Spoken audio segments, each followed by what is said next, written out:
வயதானவர்களுக்கு மறதி வருவதற்கு காரணம் அவர்கள் தண்ணீர் குடிக்க மறந்து போவதுதான் காரணம் என்று கண்டுபிடித்திருக்கிறார்கள். இயல்பான தாகம் வயது குறைய குறைய கூட கூட குறைந்துவிடும்.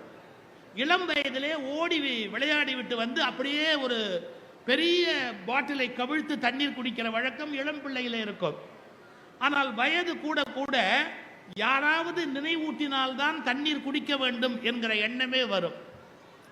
எனவே மறதியின் முதல் வேலை தண்ணீர் குடிப்பதை நிறுத்துவதால், உடம்பின் உப்புச்சத்தை பாதிப்பதால், இரத்த அழுத்தத்தை மாற்றுவதால், தண்ணீர் குடிப்பதை சரியாக செய்தாலேயே ஒருவர் நினைவாற்றலை நன்றாக வைத்துக் கொள்ள முடியும் என்பது அண்மையில் கண்டுபிடிக்கப்பட்டிருக்கிற ஒரு செய்தி. கொஞ்சம் யோசித்து பாருங்கள். இதை நான் ஒரு மருத்துவரிடத்தில் போய் தெரிந்து கொள்ள வேண்டும் என்று சொன்னால் குறைந்தபட்சம் அதற்கு 10 சோதனைகள் செய்யும்படியாக எழுதி கொடுத்து, வயதான காலத்தில் எங்களிடத்தில் எவ்வளவு பணம் மிச்சம் இருக்கிறதோ மொத்தத்தையும் அவர் அந்த பரிசோதனை சாலைகளுக்கே செலவிட செய்து விடுவார்.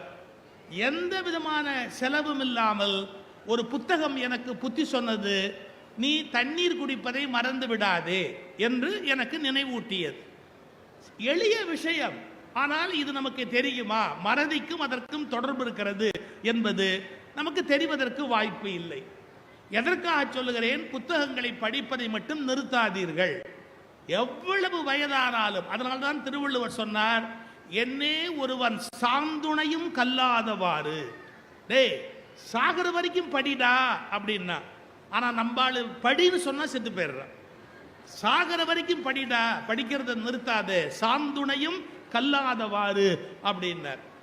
அதனால படித்து கொண்டே இருக்கணும். எப்படி படிக்கணும் அப்படிங்கிறதுக்கு நேற்று நான் ஒரு புத்தக திருவிழாவில் தேனியில் பேசினேன். தோழர் மதிமாறன் அவர்கள் அந்த விழாவில் பேசினார். ரொம்ப அருமையான ஒரு பேச்சு. யூடியூப்ல இருக்கும், நீங்க கேட்டு பாருங்க. அதெல்லாம் நேற்று தேனி புத்தக திருவிழாவினுடைய பகுதி யூடியூப்ல இன்னைக்கு வந்திருக்கும். நீங்க மெதுவாக கேட்டு பாருங்க. ஒரு அருமையான செய்தி சொன்னார்.